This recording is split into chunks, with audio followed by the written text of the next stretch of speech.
رح تنصدم بس تعرف الحقيقة إنه شخصية شرشبيل بمسلسل السنافر منا شخصية شريرة. والقصة الحقيقية تعود للقرن الثالث عشر ميلادي بإسبانيا لطفل من عائلة فقيرة، وتركوه أهله قدام باب الكنيسة، وأخذته الكنيسة وقامت بتربيته ليصبح كاهن.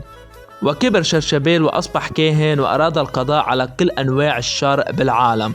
وحسب الرواية بتقول إنه ملاك الموت تجسد بشكل قط، وهو قط شرشبيل اللي كان دايما يساعده بالإمساك بالسنافر. أما السنافر هن عبارة عن أشباح شريرة هائمة تمثل الخطايا السبع في الإنجيل، وهي الشجع والشراهة والكسل والغرور والحسد والغضب والشهوة المتمثلة في سنفورة. وأكبر دليل منتذكر إنه جميع السنافر كانوا يحبوا سنفورة.